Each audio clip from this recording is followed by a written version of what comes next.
Bonjour à tous, aujourd'hui on se retrouve pour une petite vidéo du dimanche. Alors on va faire deux configurations de PC. Je précise que ces configurations sont sans carte graphique. Donc voilà, peut-être que vous aussi vous pourrez trouver des trucs pas mal, mais moi je vous conseillerais des gammes de cartes graphiques. Normalement ça devrait aller pour vous. On va commencer tout de suite après l'intro, c'est parti.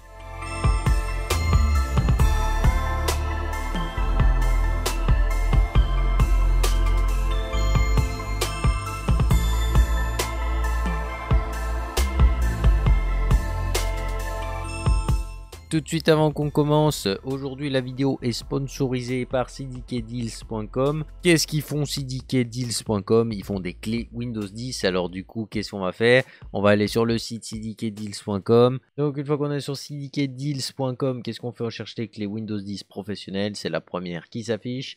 On attend un petit peu que la page elle charge. Une fois qu'elle est là, on voit le prix. On l'ajoute au panier en faisant acheter maintenant. Une fois qu'on est là, on voit qu'on a le truc pour le code promo. Et comme je suis plutôt sympathique, je vous ai dégoté un petit code promo qui vous fait moins 35% avec VB25 qui s'affiche tout de suite à l'écran. Une fois qu'on fait ce petit moins 35%, on voit que la somme se soustrait directement. Et puis une fois qu'on a fait tout ça, on a juste à continuer la commande. Et puis là, vous avez le choix de payer par PayPal, par carte bancaire, tout ce que tu veux, tout ça. Si t'es pas trop confiant, tu fais comme moi, tu payes par PayPal. Et puis tu as juste à finaliser ta commande. Fais gaffe parce que suivant le paiement que tu choisis, le prix augmente légèrement par les frais de transaction. Pour récupérer ta clé, tu vas en à droite de ton écran, tu vas dans Centre utilisateur. Et puis après, tu vas dans Mes commandes achevées. Tu cliques dessus, afficher la clé du produit. Et obtenez la clé du produit. Bon, évidemment, moi, je l'ai flouté parce que j'ai pas envie que tu me la piques, mais la tienne, elle s'affiche là. Pour activer ton produit, tu vas en bas à gauche de Windows, dans le petit logo Windows en soi. Tu vas dans Paramètres et après, du coup, tu vas aller dans Mise à jour et Sécurité. Après, tu vas dans Activation. Voilà, c'est juste là. Et puis là, tu vas voir Modifier la clé du produit. Tu cliques dessus et tu rentres la clé que tu as obtenue en l'achetant et puis t'as plus qu'à faire suivant. Ton Windows sera à jour et puis après tu pourras gratuitement le transférer en Windows 11 si c'est ce que tu veux. On va pouvoir commencer tout de suite. Du coup, comme je vous disais, on va faire deux configurations dans cette vidéo du dimanche un petit peu exceptionnelle, on va dire ça comme ça. Qu'est-ce qui va se passer dans cette vidéo? C'est que c'est des configs sans carte graphique, je préviens avant, les liens de la description, c'est des liens affiliés. Donc ça permet de contribuer au développement de la chaîne, toi-même tu connais, hein, force t'as l'habitude. Du coup, on va avoir deux configurations sans carte graphique, on va en avoir une qui va tourner autour de 650 € pour la deuxième configuration qui elle va tourner autour de 950 €. Alors pour la première configuration autour de 650 €, qu'est-ce qu'on va avoir comme processeur? On va se retrouver avec le i3 10100F qui est un excellent processeur. Donc ce petit i3, qu'est-ce qu'il va avoir? Il va avoir 4 cœurs 8 threads très performant, un boost plutôt pas dégueulasse parce qu'il me semble qu'il dépasse largement les 4 GHz, on va être à 4,1 GHz il me semble.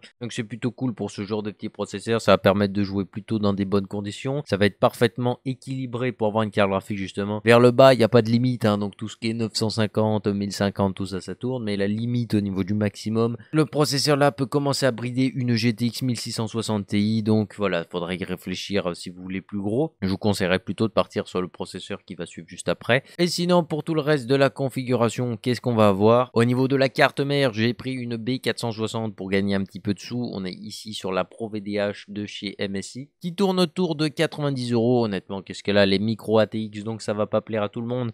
Mais sinon, à part ça, elle a tout ce qu'il faut. Le PCI Express 16 pour notre carte graphique, c'est nickel.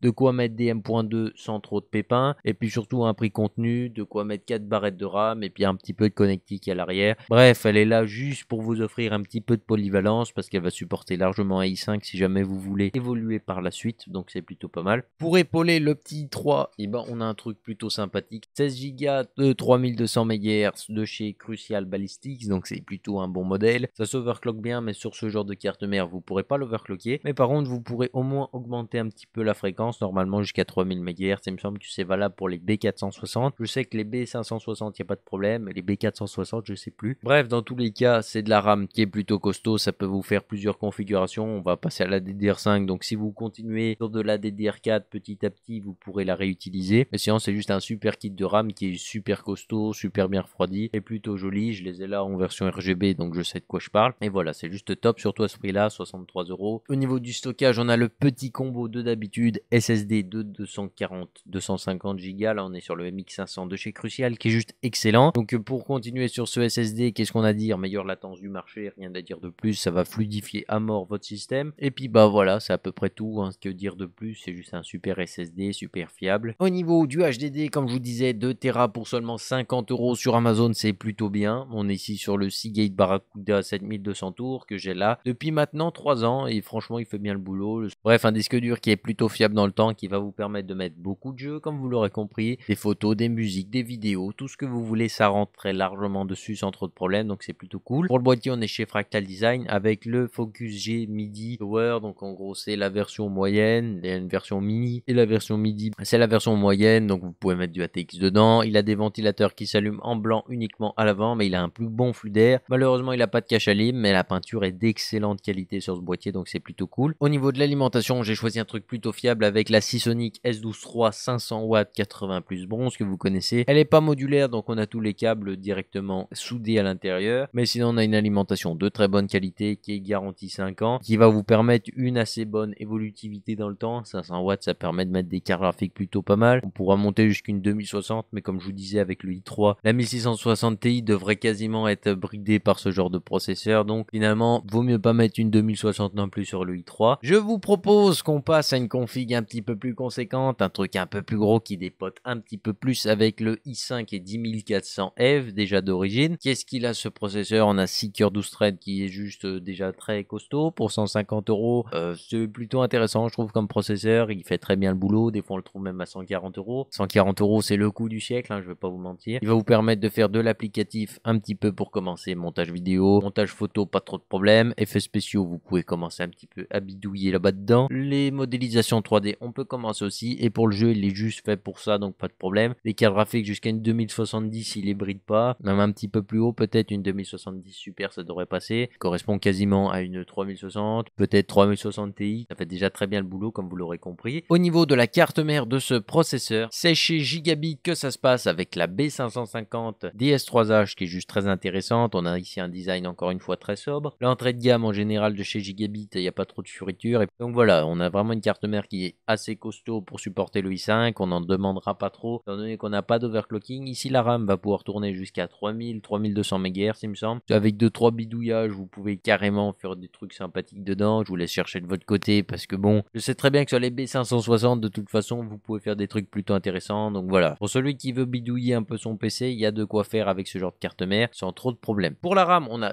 techniquement pas changé du tout, le même kit de RAM, il est bien, il est efficace, bien refroidi, très performant, 3200 MHz casse 16, c'est relativement cool, ça permet déjà de dépoter pas mal, et puis pour ceux qui veulent, ça s'overclock un petit peu, mais pas sur ce genre de carte mère. Donc voilà, c'est à vous de faire des choix aussi, et de vous dire, mais bon sinon c'est un excellent kit de RAM pour la plupart des utilisations, donc c'est plutôt pas mal. Pour refroidir un petit peu votre i5, qu'est-ce que je vous propose? Et ben je vous propose un petit ventirad en tour, c'est un Deepcool Gamma GTE, c'est pas forcément très gros, et ça permet déjà de gagner au moins 20 degrés par rapport au ventirad d'origine, parce que le ventirad d'origine de chez Intel c'est des crêpes bretonnes, donc voilà. Ce truc là, il vous permet d'avoir un petit peu de RGB, donc il y en a qui sont contents, il vous permet d'avoir des meilleures températures, et puis surtout, plus de silence, et tout le monde est d'accord là-dessus, on gagne pas mal en silence, et c'est juste top, parce que bon, avoir des avions, c'est quand même un petit peu relou, donc ce genre de ventirad, ça permet de gagner pas mal en bruit, et ça c'est plutôt bien.